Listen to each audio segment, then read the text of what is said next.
Kembali menggelar fit and proper test atau uji kelayakan terhadap calon duta besar luar biasa dan berkuasa penuh untuk Republik Indonesia pada Minggu di Gedung Nusantara II, Kompleks Parlemen Jakarta mulai pukul 10 pagi.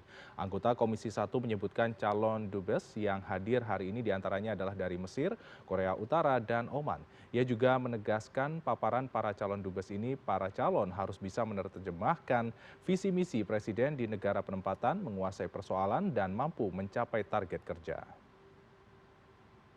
Tergantung pada apa yang dilihat, dipresentasikan, dan dinilai oleh komisi apakah yang bersangkutan ini memang layak untuk menempati di negara yang diusulkan oleh pemerintah, atau dalam penilaian Komisi 1 selama fit proper maupun track recordnya mungkin dirasa tidak pas, diusulkan ke negara yang lebih pas, tetap saja diangkat jadi dubes, atau memang tidak fit dan tidak proper untuk menjadi dubes sehingga perlu diusulkan. Memasuki hari kedua, Komisi 1 DPR RI melanjutkan agenda fit and proper test calon duta besar Indonesia. Terdapat 24 calon duta besar yang menjalani tahapan ini, di mana 12 diantaranya sudah menjalani fit and proper test kemarin. Kita tergabung dengan rekan kami koresponden CNN Indonesia, Nova Naya Antaka di sana. Halo, selamat siang Naya. Naya, bagaimanakah jalannya fit and proper test hari ini dan apa saja sorotan yang menarik dalam agenda kali ini, Naya?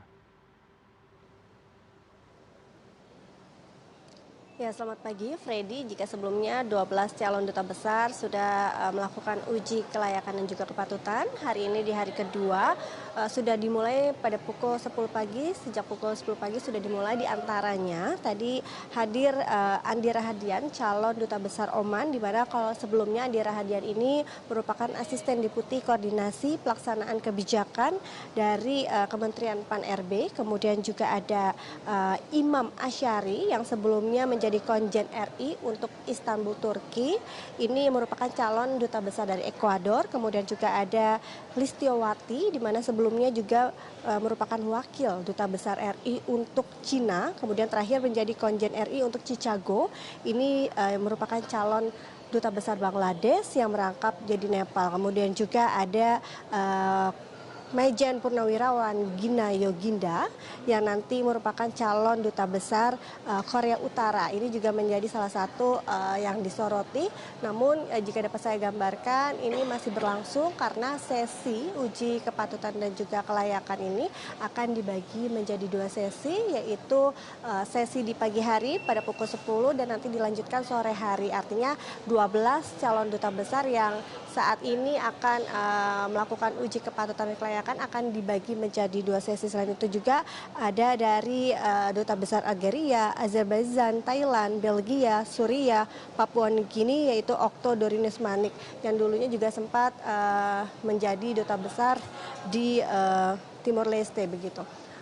Kemudian jika saya dapat gambarkan nanti mekanismenya setelah 24 calon duta besar melakukan uji kelayakan dan juga kepatutan, nanti Komisi 1 akan melakukan rapat internal untuk memberikan catatan-catatan dan juga laporan yang nantinya akan dikirimkan kepada pimpinan DPR. Kemudian pimpinan DPR akan menyerahkannya kepada Presiden Prabowo Subianto, kemudian ke Kemenlu, di mana dari Kemenlu nanti akan mengkoordinasikan kepada negara-negara apakah calon-calon yang memang sudah terpilih ini memang sudah tepat dan juga bisa nantinya akan diresmikan secara resmi oleh negara. Selain itu juga dari 24 calon duta besar ini nantinya kalau kita mengutip dari pernyataan Ketua Komisi 1 Utut Adianto akan ada 3 hal atau 3 jawaban, yaitu diterima, digeser negara, atau ditolak. Artinya dari 24 negara ini kita masih menunggu apakah 24 nama-nama calon duta besar ini akan diterima atau tadi diterima, digeser negara, atau ditolak. Dan ini merupakan juga hak prerogatif dari Prabowo Subianto. Memang banyak nama-nama yang memang sebenarnya sudah banyak kontribusinya atau sudah tidak asing lagi. Dan salah satunya juga yang menjadi sorotan adalah kalau ditanya apa saja materi-materi atau pertanyaan-pertanyaan yang diajukan bahkan kalau kita mengutip dari pernyataan Wakil Komisi 1 DPR Sukamta, ia mengatakan bahwa nantinya para calon duta besar ini yang saat ini sedang melakukan fit and proper test akan memaparkan visi misi kerjanya, yaitu terkait bagaimana dia bisa mengetahui konflik-konflik di negara-negara penempatannya, kemudian seperti apa kinerja-kinerja ke depannya. Tentunya ini memang harus sesuai dengan visi misi Presiden Prabowo Subianto. Jika kita melihat pada hari pertama, salah satunya adik dari Luhut Bin Sarpanjaitan, Nurmala Kartini Syahrir ini juga menjelaskan bahwa salah satu yang dipaparkan pada uji kelayakan dan kepatutan adalah terkait bagaimana ia memaparkan jika nanti ia terpilih sebagai duta besar Jepang,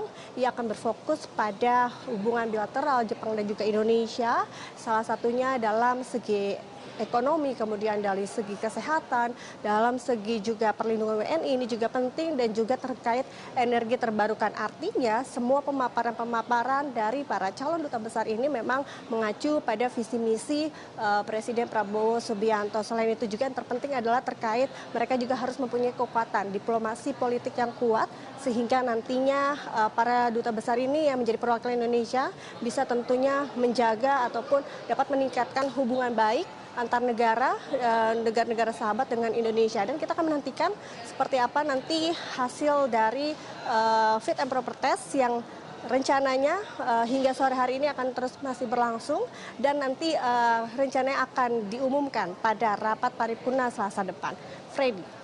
Baik Naya, fit and proper test untuk Duta Besar Perwakilan Indonesia masih berlangsung dan kami nantikan hasil dari fit and proper test hari ini, dan tentunya ini juga akan diumumkan pada hari Selasa sesuai yang dipaparkan oleh Naya. Terima kasih korespondensi CNN Indonesia Nova Naya Antaka. Selamat kembali bertugas, jaga kesehatan Anda.